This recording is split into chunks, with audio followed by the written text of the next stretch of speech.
Ini buat kamu. Biar rileks, biar seger lagi. Masnya pengen yang kekinian ya? Yang nggak terlalu kelihatan. Ngerti saya.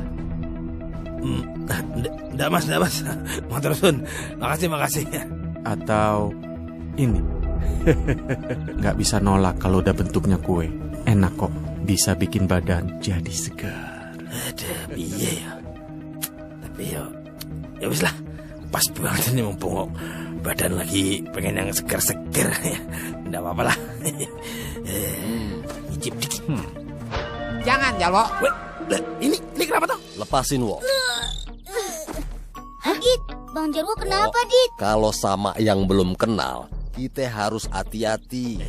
Jalwo, kita orang kan tidak tahu itu apaan, bisa bahaya punya loh, tidak ada izin. Yang kayak gini, bener-bener kagak jelas, Wo. Apalagi dapat dari orang yang kagak kita kenal. Kalau ente pengen sehat, olahraga aja yang bener, tidur yang cukup. Kalau lu orang pegel-pegel, minum jamu dijamin udah turun-temurun, tokcel punya. Sama ini nih. Pasrah aja lah. Bismillah. Ada apa dong? Buat teman-teman semua, hati-hati ya. Kalau menerima makanan, minuman, permen, atau apapun dari orang yang tidak dikenal. Kasih tahu dulu ke ayah, bunda, guru, kakak. Iya, biar kita semua tetap sehat. Biar bisa meraih cita-cita.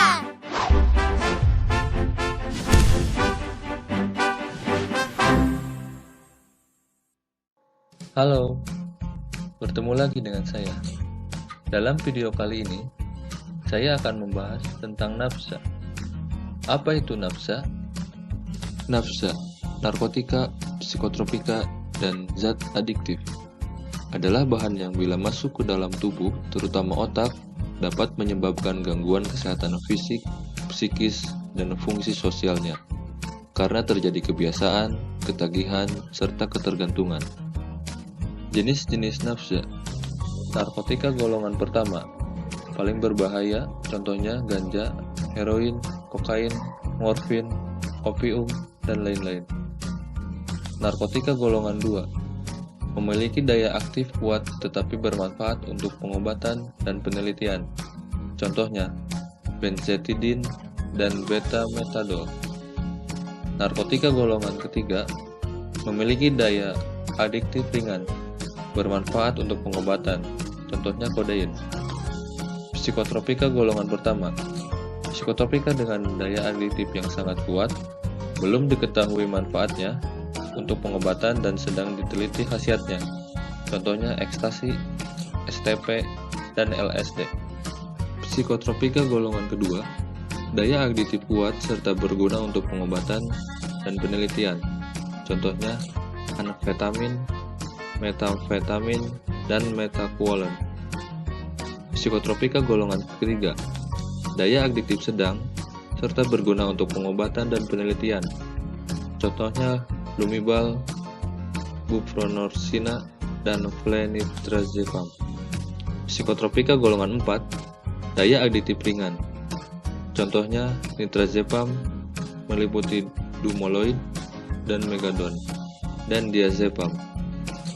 Bahan adiktif lainnya adalah zat selain narkotika dan psikotropika yang dapat menimbulkan ketergantungan. Contohnya rokok, alkohol, minuman lain yang memabukkan dan menimbulkan ketagihan, serta zat-zat lain seperti lem kayu, aseton, cat, bensin, penghapus cair yang bila dihisap, dihirup dan dicium dapat memabukkan.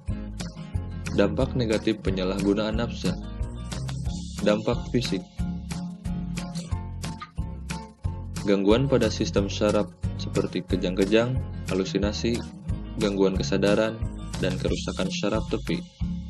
Kedua, gangguan pada jantung dan pembuluh darah seperti infeksi akut otot jantung dan gangguan peredaran darah.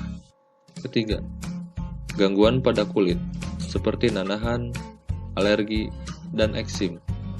Keempat, gangguan pada paru-paru seperti penekanan fungsi pernapasan, kesukaran bernapas, pengerasan jaringan paru-paru. Kelima, sering sakit kepala, mual dan muntah, murus-murus, suhu tubuh meningkat, pengecilan hati, dan sulit tidur. Keenam, gangguan pada endokrin, seperti penurunan fungsi hormon reproduksi, meliputi estrogen, progesteron, dan testosteron, dan gangguan fungsi seksual. Ketujuh, perubahan periode menstruasi, ketidakteraturan menstruasi, dan amenorea. Kedelapan, bagi pengguna nafsa melalui jarum suntik, khususnya pemakaian jarum suntik secara bergantian, resikonya adalah tertular penyakit hepatitis B, C, dan HIV, yang sehingga saat ini belum ada obatnya. Kesembilan, konsumsi nafsa melebihi kemampuan, seperti overdosis dan menyebabkan kematian. Dampak psikis. Pertama, lamban kerja, ceroboh kerja, sering tegang dan gelisah. Yang kedua, hilang kepercayaan diri, apatis, penghayal, dan penuh curiga. Ketiga, agitatif, menjadi ganas, dan tingkah laku brutal. Keempat, sulit berkonsentrasi, perasaan kesal, dan tertekan. Kelima, cenderung menyakiti diri, perasaan tidak aman, dan bahkan bunuh diri. Dampak sosial. Pertama, gangguan mental, antisosial dan asusila, dikucilkan oleh lingkungannya. Yang kedua, merepotkan dan menjadi beban keluarga. Yang ketiga, pendidikan menjadi terganggu dan masa depan menjadi suram. Itulah pengertian, jenis-jenis, dan dampak dari penyalahgunaan nafsa. Sebagai generasi penerus bangsa yang cerdas, kita tidak boleh menyalahgunakan nafsa, karena dampak yang ditimbulkan akibat penyalahgunaan nafsa sangat berbahaya bagi kesehatan fisik, psikis, dan fungsi sosial. Ayo, jadilah generasi penerus bangsa yang bebas dari penyalahgunaan nafsa. Halo, bertemu lagi dengan saya. Dalam video kali ini, saya akan membahas tentang nafsa. Apa itu nafsa?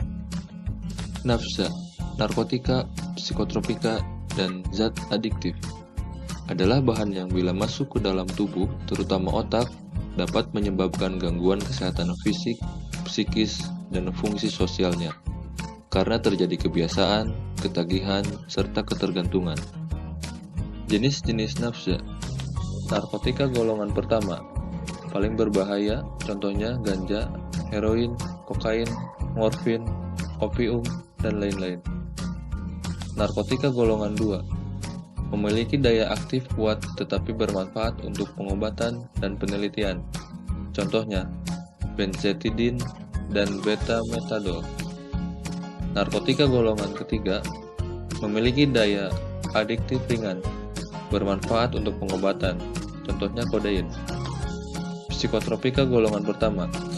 Psikotropika dengan daya adiktif yang sangat kuat, belum diketahui manfaatnya untuk pengobatan dan sedang diteliti khasiatnya, contohnya ekstasi, STP, dan LSD. Psikotropika golongan kedua, daya adiktif kuat serta berguna untuk pengobatan dan penelitian, contohnya anfetamin, metamfetamin, dan metaquolon. Psikotropika golongan ketiga, daya adiktif sedang serta berguna untuk pengobatan dan penelitian, contohnya Lumibal, buprenorphina, dan flunitrazepam. Psikotropika golongan 4, daya adiktif ringan, contohnya nitrazepam meliputi dumoloid dan megadon, dan diazepam. Bahan adiktif lainnya adalah zat selain narkotika dan psikotropika yang dapat menimbulkan ketergantungan, contohnya rokok, alkohol, minuman lain yang memabukkan dan menimbulkan ketagihan, serta zat-zat lain seperti lem kayu, aseton, cat, bensin, penghapus cair yang bila dihisap, dihirup dan dicium dapat memabukkan. Dampak negatif penyalahgunaan nafsa. Dampak fisik. Gangguan pada sistem syaraf seperti kejang-kejang, halusinasi, gangguan kesadaran, dan kerusakan syaraf tepi. Kedua, gangguan pada jantung dan pembuluh darah seperti infeksi akut otot jantung dan gangguan peredaran darah. Ketiga, gangguan pada kulit seperti nanahan, alergi, dan eksim. Keempat, gangguan pada paru-paru seperti penekanan fungsi pernapasan, kesukaran bernapas, pengerasan jaringan paru-paru. Kelima, sering sakit kepala, mual dan muntah, murus-murus, suhu tubuh meningkat, pengecilan hati, dan sulit tidur. Keenam, gangguan pada endokrin, seperti penurunan fungsi hormon reproduksi, meliputi estrogen, progesteron, dan testosteron, dan gangguan fungsi seksual. Ketujuh, perubahan periode menstruasi, ketidakteraturan menstruasi, dan amenorea. Kedelapan, bagi pengguna nafsa melalui jarum suntik, khususnya pemakaian jarum suntik secara bergantian, resikonya adalah tertular penyakit hepatitis B, C, dan HIV, yang sehingga saat ini belum ada obatnya. Kesembilan, konsumsi nafsa melebihi kemampuan, seperti overdosis dan menyebabkan kematian. Dampak psikis. Pertama, lamban kerja, ceroboh kerja, sering tegang dan gelisah. Yang kedua, hilang kepercayaan diri, apatis, penghayal, dan penuh curiga. Ketiga, agitatif, menjadi ganas, dan tingkah laku brutal. Keempat, sulit berkonsentrasi, perasaan kesal, dan tertekan. Kelima, cenderung menyakiti diri, perasaan tidak aman, dan bahkan bunuh diri.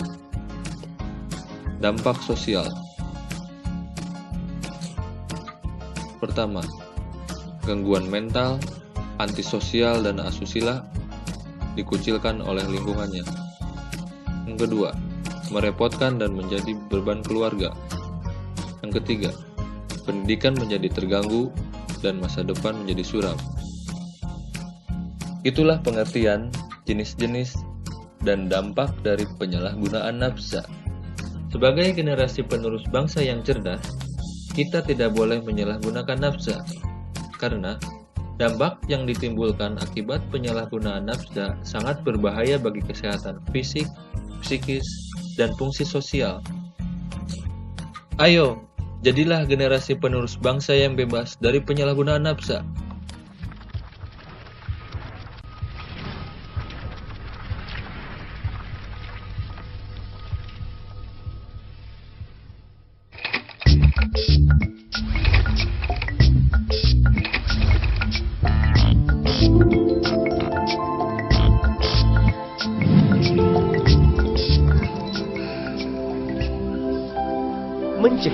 lebih baik daripada mengobati.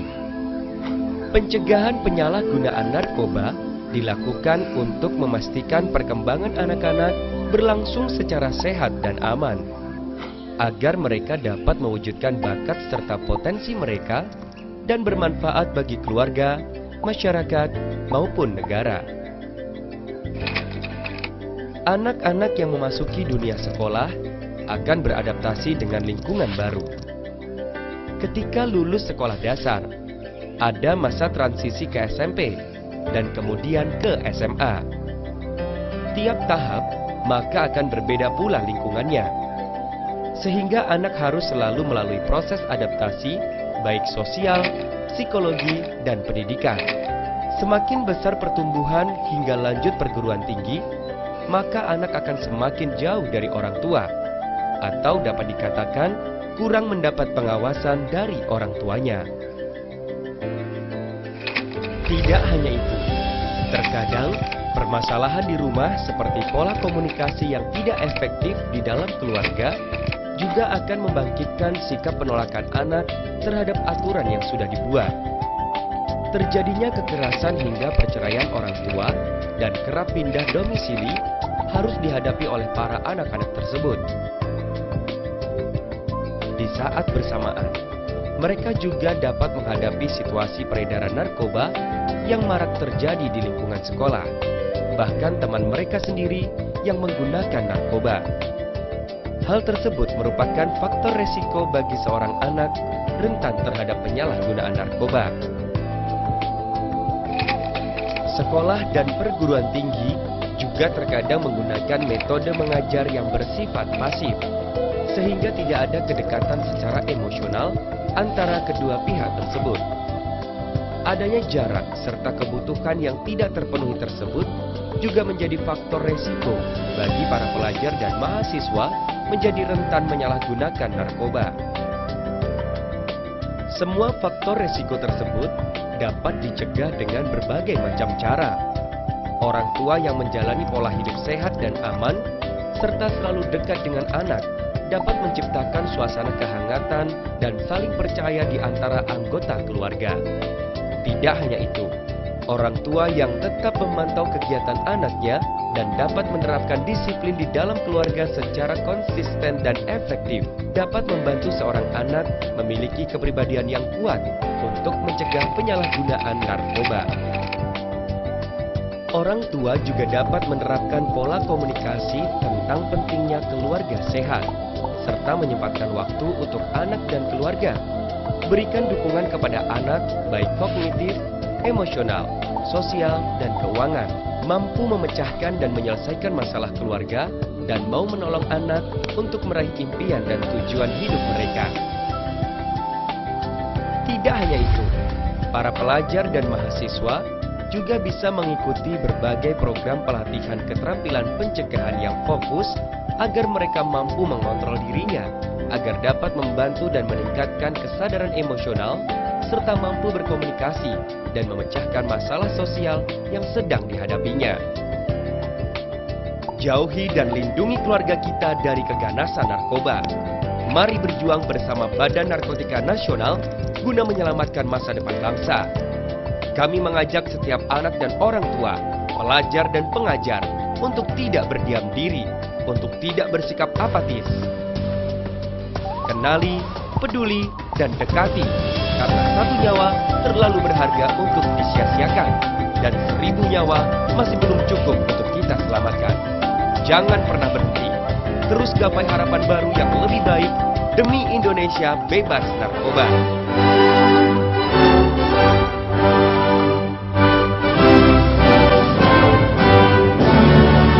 Film ini dipersembahkan oleh Direktorat Diseminasi Informasi, Deputi Bidang Pencegahan, Badan Narkotika Nasional.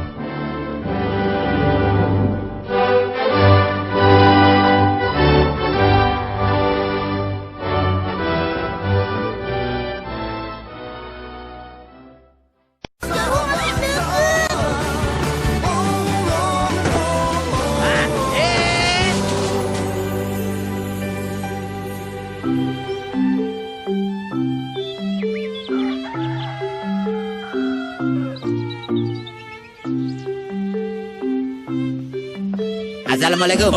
Waalaikumsalam. Astagfirullah. Untung aneh kagak punya jantung. Sanip. Lah, Bang Haji, kalau kagak punya jantung bagaimana bisa napas? Aduh, boleh kagak? Sehari aja ente kagak bercanda, Nip. Soal tamu yang bentar lagi datang, apa nih yang harus saya siapin? Hah? Atau kita mau pakai tenda sama upacara penyambutan? Nah, ntar aneh koordinasi sama Jarwo, Bang Haji. Standby pokoknya saya mah. Alah, perasaan kagak ada pohon di sini kemarin. Kagak usah, Nip. Tamu ini kagak begitu orangnya. Lagian kan dia udah sering kemari. Siap, laksanakan Pak RW. Ente dampingin aja ya. Soalnya aneh kagak bisa. Harus rapat di kelurahan. Siap. 86. Dah, ini pohon ngalangin mulu ya.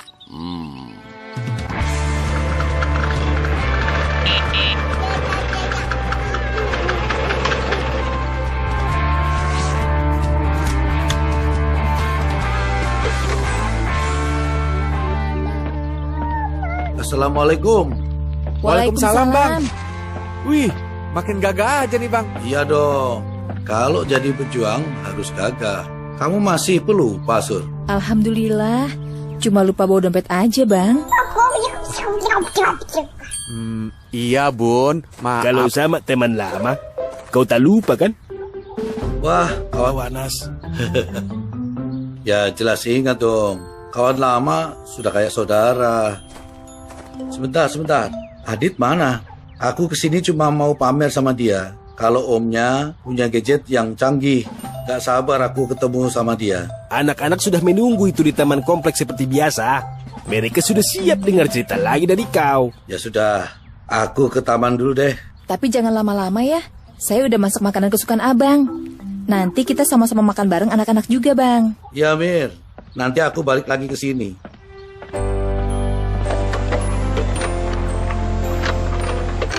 Assalamualaikum. Waalaikumsalam. By the way nih ya, lihat Bapak Jenderal gak ke sini? Jenderal kau sudah pergi ke taman. Siap, Para, siap. Saya ke sana. Bah, mau kemana kau? Arah taman itu ke sana. Iya. Ngapa gue jadi bingung ya? Set dah.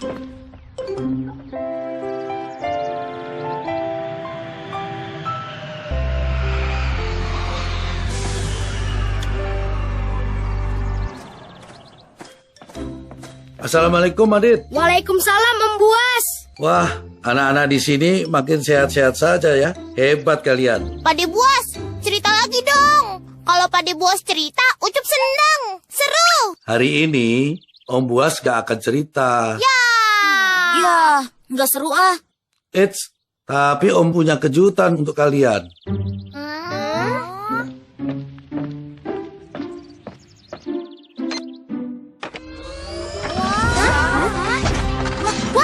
Wah, apaan tuh? Keren.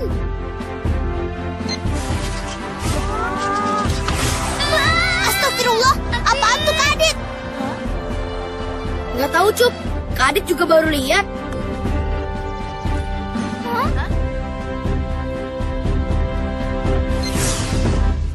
Wah, hebat. Wih, keren. Anak-anak, kenalkan. Ini Kapten Ben. Yeay, halo Kapten Ben. Nama saya Ucup. Halo, apa kabar? Gambarnya bisa ngomong. Gak cuma bisa ngomong loh, Cup. Kapten Ben juga bisa baca puisi. Hai anak-anak harapan bangsa, jadilah juara dengan bangga, agar hidupmu riang gembira. Hei anak-anak penerus bangsa, raihlah asa dan cita-cita, tentu tanpa narkoba. Yeay, keren. Tunggu. Kapten Ben juga bisa nyanyi loh.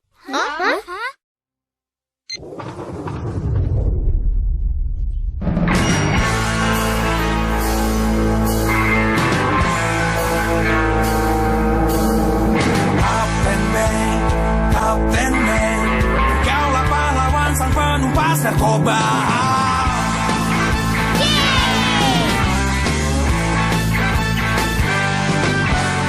Kapten Ben,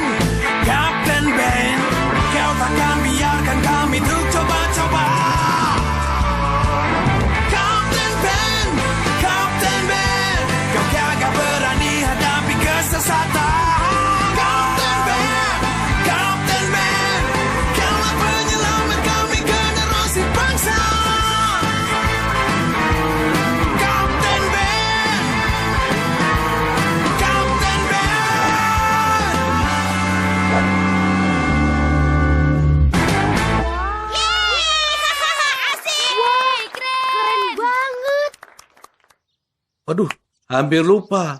Bundanya Adit pasti marah nih. Soalnya dia sudah masak buat makan bareng-bareng. Gimana kalau kita ke rumahnya Adit ya? Setuju Om Buas. Denis juga udah lapar. Sama, Ucup juga lapar. Oke. Ayo kita sama-sama ke sana.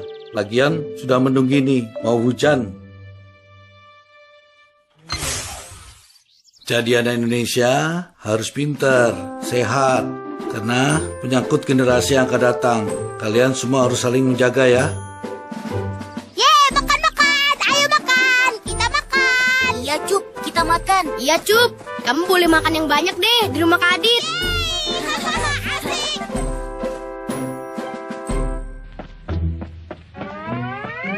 Lah, katanya di taman komplek. Ngapa pada kagak ada ya? Cuman motor doang.